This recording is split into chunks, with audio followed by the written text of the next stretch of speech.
Esto es Verdades para Hoy, las historias que cuentan lo que sucedió con Alexander Murillo. Pedro había terminado de explicar a la muchedumbre cómo era posible que aquel hombre con más de 40 años de estar inválido fue sanado con solo invocar el nombre de Jesús, aquel que recientemente habían crucificado los romanos por instigación de los sacerdotes judíos.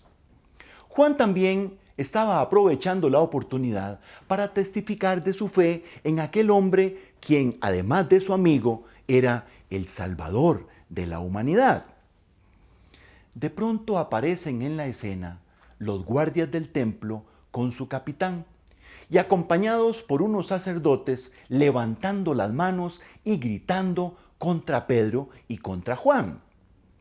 Estos no hicieron más que observarlos en silencio y dejarlos que desahogaran su amargado corazón para inmediatamente ser arrestados como dos delincuentes y llevados por los guardias a la cárcel, donde pasarían la primera noche de sus vidas privados de libertad por hablar de Jesús.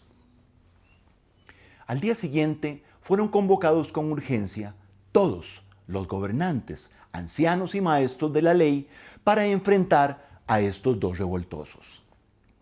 Entre los juzgadores estaban Anás y Caifás, principales enemigos de Jesús y gestores de su condena y muerte.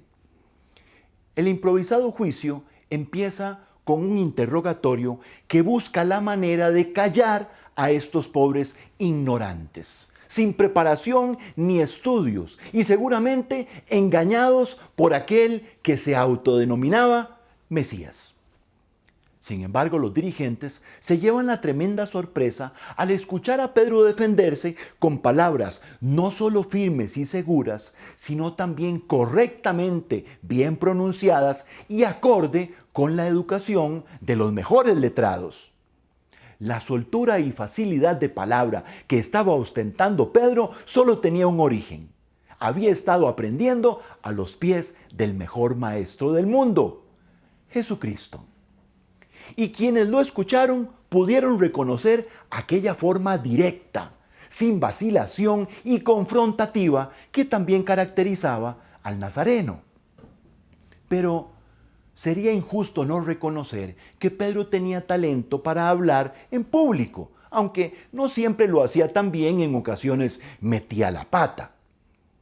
La tremenda diferencia de las ocasiones anteriores en que Pedro había hecho uso de la palabra consistía en que ahora estaba lleno del Espíritu Santo. Y esto marcaba un antes y un después. Pedro hablaba como quien domina el idioma, pero también las emociones, sacando de sus acusadores admiración y sorpresa.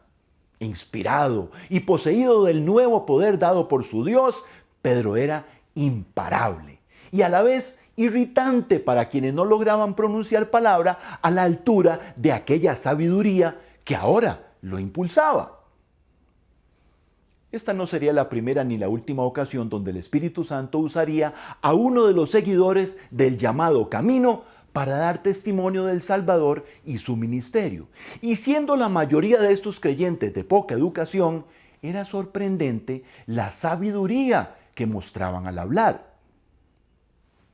Lo dice el libro de Proverbios: el temor a Dios es el principio de la sabiduría. En otras palabras, ¿crees y temes a Dios? Entonces estás entre los sabios de este mundo. Contamos las historias como son en Verdades para Hoy. Sigue todo nuestro contenido en elbluesdelrescate.com.